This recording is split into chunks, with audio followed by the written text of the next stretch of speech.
October is Domestic Violence Awareness Month, and one element of this cause that often goes under-recognized is financial abuse. Here to discuss its prevalence and tell us how they're working towards relief are Catherine from the Family Justice Center and Michelle from the YWCA. Thanks so much for coming in today, ladies. Thank you for having us. Thank you for having us. No problem. I want you to first talk a little bit about this partnership and what you guys are doing to discuss financial abuse. Sure.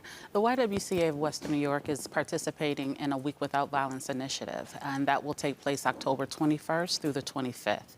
And what we decided to do was partner with the Family Justice Center to help bring awareness and increase advocacy surrounding domestic abuse with a specific focus on financial abuse. Yes. And so we are both longstanding partners in the community. The YWCA has had a presence for 154 years in Buffalo. The Family Justice Center as well has had a long presence in the community, and we thought it was just a likely partnership for us to join together to speak about something that's very important since we're focused on empowering women and eliminating racism, which is part of our mission. Nice. Well, can we discuss financial abuse and how prevalent the issue really is? Yes, so I think people would be very surprised to understand how prevalent it actually is. Financial abuse shows up in 99% of all domestic violence cases. It's oftentimes underreported. It's a slow realization that financial abuse is in existence. But I think people, when they associate domestic violence, they associate it with emotional and physical, verbal violence. But really what is underneath it all is financial abuse. Can we talk about what are some significant signs of financial abuse? So some signs are, they start off slowly. These are not obvious signs. This is somebody that you have fallen in love with, someone you have a partnership with, and all of a sudden they're saying, I will handle the household finances. I'm going to talk about a budget. I'm going to put you on a budget. I'm going to give you an allowance. You're going to have no input to be able to say how you're going to spend the money.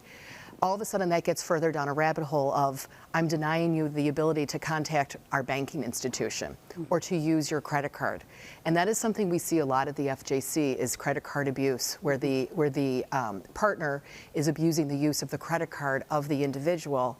And what that means is that they are now lacking financial resources to be able to use that credit card because it's been maxed out to go towards economic self-sufficiency because the card has absolutely demoralized and has completely brought down their ability to spend responsibly. It's also important to know that financial abuse is about control. Yeah. And the ability. That codependency. Absolutely. And it's not just for one demographic, it affects everyone. We have a senior service center that we have at the YWCA, and we can see financial abuse with that demographic as well as with young teens. It is not a respecter of age, it impacts everyone. Why is it sometimes hard to recognize when financial abuse is happening? I think a lot of it is because it's one of those silent things. There's a slow creep that happens. I think that's one of the issues. I think it's also too much of the financial abuse is actually not illegal. You know, it's not illegal to put somebody on a budget. It's not illegal to deny them, input with their own household responsibilities and resources and spending habits. And so I think a lot of that comes up in that there aren't these crossing of lines from a legal point of view. So that person becomes more and more isolated. When something like that happens, and is less able to talk about something so personal such as abuse, but also financial abuse. How devastating can this be? Extremely. Financial abuse is not something that is based on income. You can be someone from a low-income background or someone who is very affluent. And so it can be devastating in many different ways. It's shame-based. It perpetuates the silence, and it keeps victims in a space where they feel helpless. If viewers suspect they have a loved one experiencing financial abuse, how can they best support them? So I think, first of all, things like this, it's conversation, it's bringing awareness and attention to financial abuse. It is being able to broach that subject knowing that 99% of all these types of cases do have a financial abuse component. It's also understanding your resources in the community. Certainly at the Family Justice Center, somebody experiencing financial abuse can meet with one of our trained advocates where they can really coach them through how to manage this situation.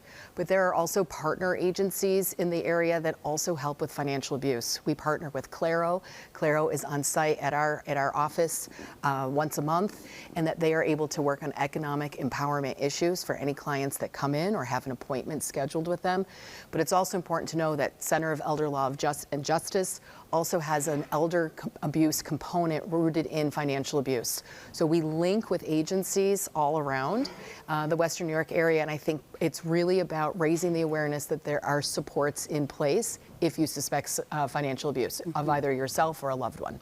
Ladies, thank you so much for coming in. I think this is an important topic to discuss. We talk about domestic violence, and unfortunately, people just think of, the violence part of it physically, but there are so many other steps and ways that there is abuse happening, and also how things can lead up to, what we see. So thank you so much for coming in and bringing awareness to this. And viewers, if you would like help with financial abuse or any type of abuse, you can call 716-655-8SAFE or email safe@fjcsafe.org, or you can visit fjcsafe.org. That's their website. Thanks so much for coming in today, ladies. Thank you. Great, thank you.